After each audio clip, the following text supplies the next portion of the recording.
Bonjour, je voudrais vous lire aujourd'hui une lettre du docteur Louis Fouché, médecin anesthésiste réanimateur, qui lance un appel à tous les soignants. Appel. À quoi joue le gouvernement? À quoi jouent les médias? À quoi jouent les médecins? Quand réagissons-nous? Je lance ici un appel aux médecins, pharmaciens, soignants et administratifs de l'AP-HM de bonne volonté. Il faut arrêter l'instauration et la pérennisation de lois d'exception liberticides.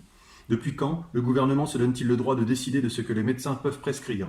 Pourquoi les gens doivent-ils encore porter un masque aujourd'hui? Pourquoi leur interdisait-on d'en acheter un quand c'était utile? Pourquoi les pharmaciens n'ont pas eu le droit de vendre des masques quand c'était utile? Ce sont désormais les supermarchés qui le peuvent, avec la complicité de l'État et de ses forces de répression?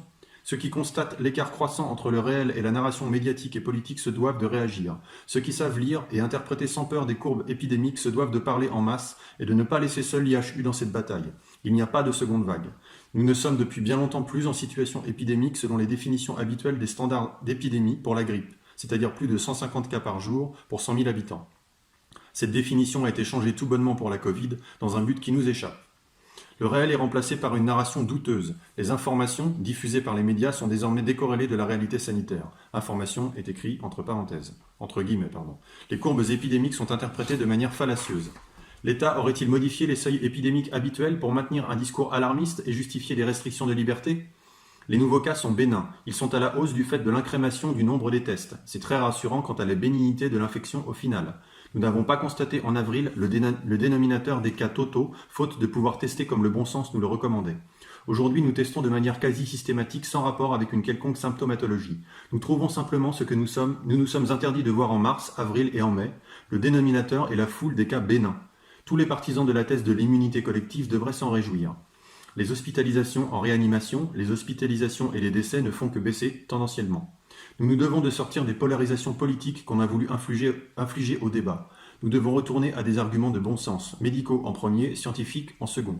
Merci à Jean-François Toussaint, à Alexandra Orion-Claude, à Jean-Dominique Michel, à Didier Raoult, à Philippe Parola, à Jean-Christophe Lagier, à Christian Perronne et à tous les autres héros que j'oublie. La science, la médecine et la politique sont ternis de tant de conflits d'intérêts et de corruption. Le nous de nos concitoyens va mal. Nous devons réinformer et réouvrir l'espace du dialogue et du débat quand il se ferme. Il y a aujourd'hui plus de morts quotidiens de suicide que de Covid. Les soignants doivent réagir. Nous devons libérer nos concitoyens, veiller à leur santé. Nous avons tous prêté serment. Chaque jour, il meurt en moyenne en France 1671 personnes, selon Santé publique France.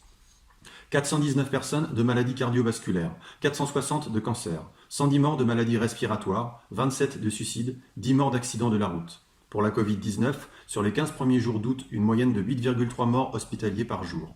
Je ne compte pas les morts en EHPAD puisque nous ne savons pas de quoi ils sont morts. Vous constaterez avec le sourire que du 1er au 15 août, 10 personnes auraient d'ailleurs ressuscité selon le cumul des morts en EHPAD. Sommes-nous devenus fous?